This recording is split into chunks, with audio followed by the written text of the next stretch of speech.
There's a peculiar kind of silence that follows when your world quietly collapses. It's not some loud, dramatic breakdown, there's no crash, no screaming crescendo.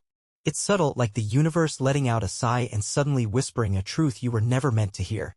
For me, that moment unfolded in the dim glow of a familiar restaurant, sparked by a single glance. I lingered just beyond the entrance, one hand gripping the soft velvet box tucked deep in my pocket. It was meant to be a surprise, a tender reminder of our shared history, a gesture to bring Evelyn back to what we once were. But instead of excitement, I stood frozen, my stomach twisting into knots as my gaze landed on a scene that unraveled everything. Evelyn sat at our regular spot, but she wasn't alone. Opposite her was a man, leaning forward with ease, his hand laid gently over hers in a way that spoke volumes. It wasn't the touch of a colleague or an old friend. That kind of closeness had no place between anyone except the two people who should have been sharing that table. She was smiling, not the detached, half-hearted smile I'd grown used to, the one that felt as though it had been practiced in a mirror. No, the smile was genuine, unfiltered. And in that single moment, something inside me crumbled in complete silence. Reflecting on it now, the signs had been there all along.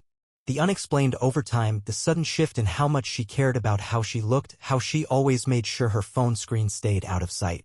But when you've invested years in building a life with someone, your heart clings to hope. You ignore the signs, convince yourself it's nothing. That you're imagining things. That love doesn't just vanish overnight. Only sometimes it does. I stepped inside, my body acting on instinct more than thought. The warm atmosphere wrapped around me, muffled conversation and the soft clatter of dishes blending into a background haze. My heart thundered so loudly I could barely hear anything else. Evelyn still hadn't noticed me. I could have turned around. I could have spared myself what was about to happen. But something inside me refused to walk away. I needed to see it for what it really was, to stand in that moment and let it sear the truth into me so there would be no space left for denial. So I kept moving. I pulled out the chair next to them and sat. Just like that. Evelyn's laugh came to an abrupt halt. Her eyes widened, emotions flickering across her face, shock, guilt, maybe even irritation. She breathed out my name, Sterling, barely audible, like the air had been knocked from her lungs. It was laced with disbelief. I didn't answer. Instead, I reached into my pocket and placed the velvet box between us. Her eyes dropped to it, then back to mine, questioning what it meant. Was it a proposal? A present? Or was it a mistake? With deliberate calm, I opened the box. Nestled inside, on a bed of dark satin, rested my wedding ring, the symbol of the life we had built, the vows we had once believed in. She swallowed hard, confusion tightening her voice as she asked, What is this? I drew in a breath and exhaled slowly. I thought tonight would be meaningful, I said, my voice steady. I wanted to remind you of what we still had. But maybe I was the only one who believed there was something worth salvaging. The man, let's just call him that because who he was didn't matter, shifted uneasily in his seat. His silence had held until then, but now it cracked. I turned to look at him, noting how he avoided my eyes, his fingers slipping away from Evelyn's hand. Clearly, this wasn't what he'd anticipated. Maybe he'd expected a furious scene, a drink flung across the table, raised voices. But I wasn't there for theatrics. I had come to lay our marriage to rest. I took the ring from the box and laid it gently on the table in front of her. A glint of light caught on the metal, reflecting against the polished surface. This is yours now, I murmured. For a long moment, she said nothing. Then she did something that hurt more than anything else. She didn't cry. She didn't plead or try to explain. She simply let out a breath as if a burden had just slipped off her shoulders. And right then, I understood. She had left me long before this night. I was just the last one to see it. Evelyn didn't pick up the ring. She didn't push it away either. Her eyes lingered on it, lips parted as if she might speak, but whatever words had risen died before they reached the air. The man beside her, him, shifted again, his discomfort practically radiating. He was unprepared for this kind of quiet collapse. No yelling, no mess. Just the stark, raw end of something once sacred. He might have expected a meltdown, something wild and angry. But I wasn't going to give them that. I stayed right where I was, watching her, searching for any flicker of the woman I had once loved. Finally, she spoke. Sterling, she said softly, her tone measured. Calm. Not shaken. She was handling me like I was just another inconvenience to smooth over. This isn't the time or the place. I almost laughed. As if there's ever a good time to discover your wife is holding hands with another man. As if heartbreak could be penciled into a calendar at a more convenient hour. I leaned back and exhaled again, slow and steady. You know, I almost canceled our dinner tonight, I said. ignoring the way her posture stiffened. Work was a disaster, and I thought maybe I'd just surprise you with this later. Something deep down nudged me to show up, even though every logical thought told me not to. I gave a vague gesture toward the table, finally understanding why I was drawn there. Her eyes darted toward him for the briefest moment, and that flicker was all it took. The hesitation, the silent exchange between them, a quiet plea in her gaze, hoping he'd step in, say something, do something. But he stayed silent, staring at the table like he wished it could swallow him whole. So I turned back to face her. "How long?" I asked. Evelyn took a sharp breath. "Sterling, please. How long?" I repeated, calm and steady. My tone didn't rise. It didn't have to. The weight behind the words pressed heavily between us. She sank deeper into her chair. That brief pause before answering gave her away. She was about to lie. "Not long," she whispered. "Just a few weeks." I nodded slowly, pretending to accept her answer, allowing her that brief moment of false comfort. "A few weeks," I repeated softly. "Right?" She didn't realize I had been suspecting this for months. The late nights, the shifts in her habits, the sudden effort she put into her appearance for no apparent reason. I had brushed it off, convinced myself I was imagining things, that we were just going through a rough patch. But the moment I saw them together, the way her hand slid into his like it had always belonged there, that was when it all clicked. This wasn't a spontaneous lapse in judgment. It wasn't a one-time mistake. It was deliberate, a routine, a decision she'd made over and over. I picked up my glass of water and took a slow sip, letting the heavy silence hang between us. The tension wrapped around the table like a thick fog. Then, I pushed my chair back and stood up. Her eyes widened slightly, like she thought I might lash out or ask for some kind of explanation. But there was nothing left to say. I reached into my pocket, took out my wallet, and placed a few bills next to my untouched meal. A small tip for the server who unknowingly served me the most bitter meal of my life. I looked at her once more. "I hope it was worth it," I said, barely above a whisper. Then I turned and walked away. I didn't glance back. As I stepped into the cool night air, my heart pounded against my chest. One thought echoed over and over in my head. It wasn't over. Not yet. The crisp evening breeze brushed against my skin as I exited the restaurant, but it did nothing to ease the storm churning inside me. My hands clenched into fists, not from rage, but from the aching need to touch something real, something solid. I kept walking, and Evelyn's sigh played on a loop in my mind. That single exhale. It wasn't fear. It wasn't guilt. It was relief. I should have seen it long ago. There had been no dramatic confession, no desperate apology, no rush of emotions. Just an unspoken understanding between us. What we had was already gone. The pieces had fallen apart long before this night. I just refused to notice. I wasn't fueled by fury or plotting some form of vengeance. That wasn't who I was. Instead, I felt completely hollow, the kind of emptiness that creeps into your every breath and movement until even existing feels burdensome. I reached my car but didn't immediately get in. Instead, I stared at my reflection in the driver's side window. The man looking back at me wasn't the same man who had left the house earlier with a heart full of hope and a plan to rekindle his marriage. No, this version of me was different, shattered, forced to accept that the love I had clung to was nothing more than a fading memory. A vibration from my pocket pulled me out of the spiral. My phone. I looked at the screen. Evelyn. I let it ring, then again, and again. Still, I didn't answer. I tucked the phone back into my pocket and finally opened the car door. Just as I was about to slide in, my eyes lifted to the restaurant's wide front window. She was still seated, but now her gaze wasn't on him. It was on me. Her expression was hard to read, caught between remorse and something else I couldn't define. But she stayed put. She didn't come after me. She didn't speak. She just watched. And for the first time in our entire relationship, I felt no urge to understand her thoughts. I got into the car, started the engine, and drove away. By the time I pulled into the driveway, the weight of what had happened began to settle like dust around me. The house stood quiet and dark just as I had left it. I sat there for a while, gripping the steering wheel, staring at the front door like it was a stranger's. How do you step back into a space that no longer feels like your own?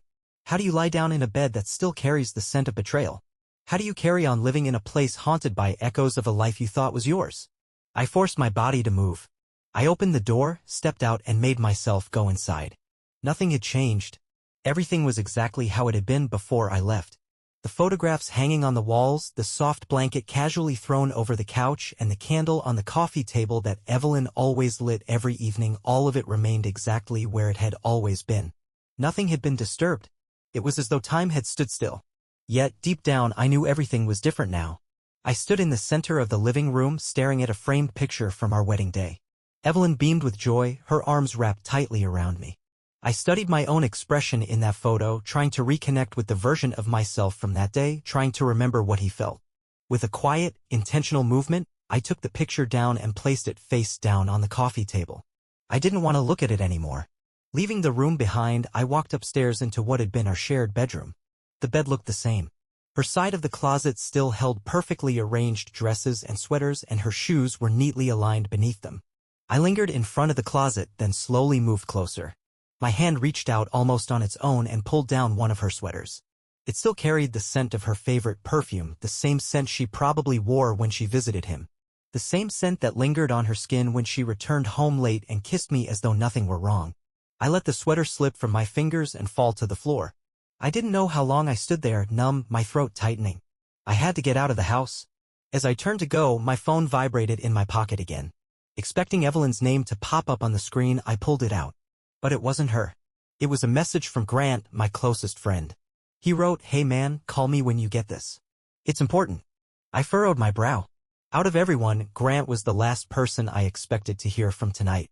I paused, then pressed the call button. He answered instantly. "Sterling," he said, his voice tense. "Are you at home?" "Yes," I replied cautiously. "What's going on?" There was a long silence. Finally, he let out a rough breath. "There's something you need to hear?" I clenched the phone tightly. Grant was never the dramatic type, but the weight in his tone made my chest tighten. "What is it?" I asked, trying to keep my voice even while my heart pounded. Another pause. Then, in a lower voice, he said, "It's about Evelyn." A bitter chuckle escaped before I could stop it. "Yeah, Grant.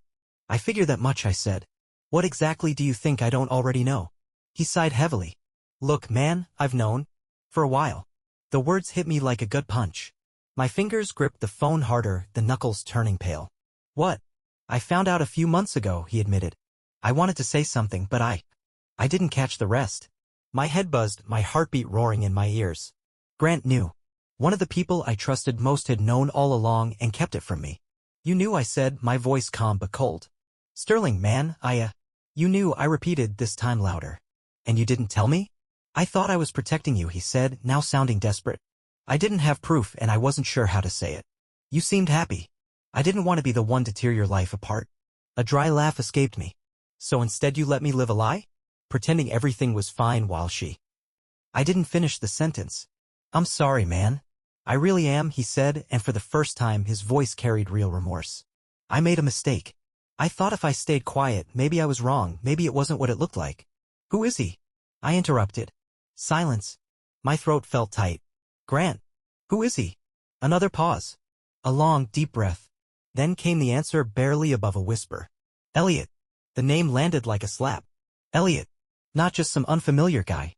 Elliot was someone I knew, someone I'd welcomed into my home. He was a friend. The same guy who had shared beers with me at backyard barbecues, laughed at my jokes, and talked sports like we were brothers.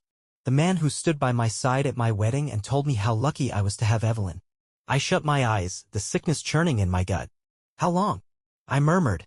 "Over a year," Grant admitted. "Maybe even longer." Over a year. That meant I had spent all the time sleeping next to a woman who had emotionally abandoned me. I had confided in a friend who was betraying me behind my back. My hand gripped the edge of the dresser until the strain ached in my fingers. "Sterling," Grant said cautiously. "Just take a breath before you do anything. I know you. I know your first instinct is to react. But I'm not going to do anything." I cut him off. And I meant it. I wasn't interested in some dramatic outburst. There would be no shouting, no confrontations. That wasn't who I was. Instead, I released a long breath and felt the stillness settle over me. "Thanks for telling me," I finally said, my voice flat, even if it came way too late. "Sterling." I ended the call, and for the first time that night, I allowed myself to feel it all. The betrayal, the shame, the crushing weight of truth collapsing on me at once. I had been such a fool, and not just for Evelyn, for everything. I had spent countless years putting faith into friendships that turned out to be illusions, into a love that had withered away long before I even noticed. But now it was time to release all of it. I faced the closet again, looking at the life I had once carefully crafted. A life that no longer existed in any real way. With a slow, steady breath, I reached for my suitcase on the shelf and began to pack. I drove for hours. There wasn't any specific destination in mind. Only the overwhelming urge to leave, to escape the crushing reality of what I had just uncovered. The road stretched endlessly ahead, headlights slicing through the darkness. My hands clutched the steering wheel while my mind spun out of control, racing with thoughts that traveled even faster than the car. Elliot, of all people. I had let him in, welcomed him into my life, into my home. I had trusted him completely, and during all that time he was hiding something. Sneaking behind my back with Evelyn, smiling at me, laughing at my jokes, clinking glasses during dinners like nothing was wrong. And Evelyn, had she ever truly loved me? Or had she simply been waiting for the right excuse to leave without taking the blame? I forced a deep breath into my lungs, trying to pull myself out of the spiral. Thinking about it wouldn't change what had already happened. The damage was done. The past was out of reach, set in stone. But the future? That was still within my grasp. I still had time to shape what came next. Eventually, fatigue began to wear me down. I pulled into a quiet roadside diner. A place that looked like it hadn't changed in decades. Its neon sign buzzed dimly, casting pale light across the parking lot. The smell of coffee and lingering grease hung in the air. Inside, warmth wrapped around me like a blanket. A few tired truckers sat at the counter, sipping coffee and watching an old TV mounted high on the wall. A waitress, somewhere in her late 40s, gave me a small nod before going back to cleaning a nearby table. I took a seat by the window, catching my reflection in the glass. I hardly recognized the face staring back at me. Moments later, the waitress approached, pen in hand and a tired but kind look in her eyes. "Rough night?" she asked, her voice gentle and understanding. I gave a quiet, humorless laugh. "Something like that." She didn't pry further, just nodded. "Coffee?" "Yes, please."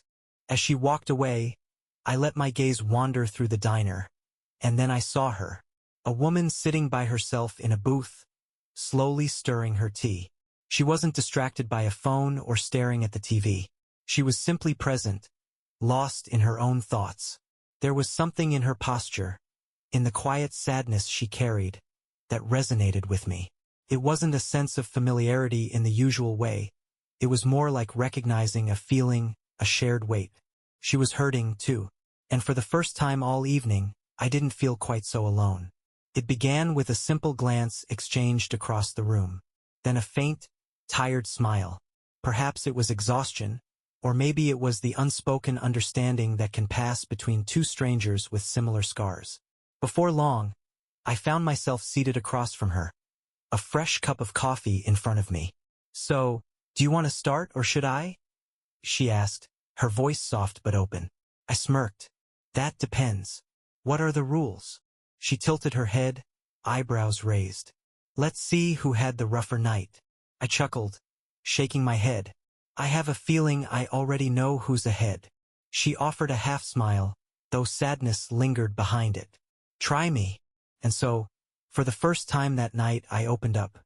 Not about the anger or the betrayal, but about the deeper things, the quiet loneliness, the realization that I had been holding on to something already long gone, and the unexpected ease of letting go once I finally did. She listened carefully, and when I was finished, she shared her own story. Different in the details, but strikingly similar in the emotions. As the first rays of sunlight began to peek over the horizon, Evelyn was no longer at the forefront of my mind. Because, for the first time in a long while, I wasn't dwelling on what was behind me, I was thinking about what might be ahead. And deep down, I had a quiet certainty that something better was waiting. Outside, the sun began to rise, casting a gentle orange light over the empty lot surrounding the diner. Morning stretched across the sky, hinting at a fresh beginning, one I hadn't expected to meet under these circumstances. I sat across from the woman, no longer feeling like a stranger. Her name was Marin. She had been sitting there alone just like I had, lost in her own swirling thoughts. She stirred her tea, then looked at me with quiet interest. "So," she asked, tilting her head slightly, "what comes next for you?" I let out a slow breath and ran a hand through my hair. "Honestly? I have no idea." She gave a satisfied little smirk.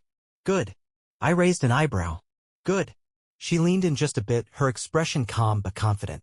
"You've been living by someone else's plan, Sterling. A script you didn't even realize had been rewritten without your say. But now that it's torn up, you finally get to decide how the next chapters unfold." I blinked, caught off guard. "Do you always talk like that?" Her laugh was light, sincere, the kind of sound I hadn't known I needed until I heard it. "Only when I meet someone who needs to hear it." I looked down at my coffee, her words sinking in. Maybe she was right. Maybe I had been clinging to the past for too long, focusing so much on what had been taken from me that I never gave a thought to what could still be mine. The life I once had with Evelyn? It was over. The betrayal, the deception, the shame, it was all behind me now. It was all part of the past now. But that didn't mean I had disappeared. I was still present. Still breathing. Still open to whatever might come next. I turned my gaze back to Marin. And what about her? What was she planning to do? She offered a gentle smile, hands cradling her warm mug. "I haven't made up my mind yet," she said with a quiet laugh. "But maybe that's the exciting part, don't you think?" Her words lingered. The uncertainty of the future had always unnerved me. I had carefully constructed my life, planning it layer by layer. And yet, in that moment, sitting across from her and staring out at the possibilities ahead, something inside me shifted. For the first time in what felt like forever, the unknown didn't scare me. It was a farewell of a different sort. Roughly an hour later, we exited the diner into the fresh morning air. Marin tugged her jacket closer, then turned toward me. "So," she said with a playful tilt of her head, "where to now?" I glanced at my car, then back at her. "Honestly? No clue." Her grin widened. "That's the best answer you could have given." A peaceful silence followed, the kind that felt comfortable rather than awkward. Then she rummaged through her bag, pulled out a pen, and jotted something down on a napkin. Handing it to me, she said, "That's my number. Just in case you feel like figuring things out over another round of mediocre diner coffee." I looked at the napkin, slowly tracing the ink with my thumb.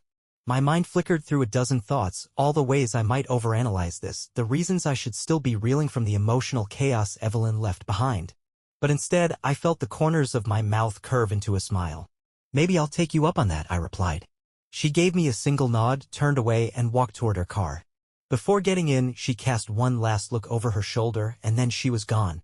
Standing still for a few beats, I let the crisp air settle around me. And then, with no specific plan or destination in mind, I slid behind the wheel and started the engine. This time, I wasn't heading toward anything familiar. I was chasing something new. And the feeling was liberating. The road stretched ahead like a silver thread through the countryside. The morning sun lit up the horizon, and for the first time in years, I felt in charge of my own path. No one to impress, no outdated roles to play. Just me. I didn't have a clear goal. No mapped-out route. And oddly enough, that felt like the best part. Marin's napkin sat in the cup holder. Occasionally, I'd glance at it, not quite sure what it represented. I wasn't looking for anything serious, wasn't even sure if I'd dial her number. But the fact that someone had offered me a small, genuine kindness that made the weight of the past day a little easier to bear. A while into the drive, my phone buzzed. I let it ring a few times before peeking at the screen. Evelyn again. I ignored it. Seconds later, a text came through. "Where are you?" I let out a long breath, gripping the steering wheel a little tighter. Where was I? Not with her. Not entangled in that mess with Elliot. Not trapped in that familiar disaster. I kept going. No words were needed to say goodbye. Hours later, I pulled into a highway gas station. While filling up, I checked my phone again. More missed calls. More messages from Evelyn. One of them, though, stood out. "I guess you're really gone." I stared at it for what felt like forever. Then typed a simple reply. "Yeah, I am." I pressed send. Then I erased her number from my phone. And in that moment, something shifted inside me. It wasn't pain. Not quite relief either. Just a calm sort of understanding. She had walked her path. I had chosen mine. And now, for the first time in a long while, I was no longer glancing in the rearview mirror. That evening, as the sun dipped below the hills, I pulled into a quiet lakeside motel. Just a handful of rooms and a view that stretched over the water. It wasn't grand, but it was enough. I stepped outside, feeling the breeze drift across the lake's surface, and I simply breathed it all in. This was my reality now. No script, no pressure, just the wide-open chance to be whoever I wanted to be. For the first time in years, I didn't feel adrift. I felt grounded. I retrieved the napkin from my jacket pocket, ran a finger across the handwritten number. Before doubt could creep in, I pulled out my phone and made the call. It rang once, then twice. "I didn't think you'd call so soon," Marin said, her voice light and amused. I smiled at the sound. "Thought I'd see where the road leads," I answered. "And?" she asked, a hint of curiosity in her tone. I looked out across the lake, where golden hues painted the water and the horizon stretched wide open. "I think," I said thoughtfully, "it's leading me somewhere good." And for the first time in a long time I truly believed it.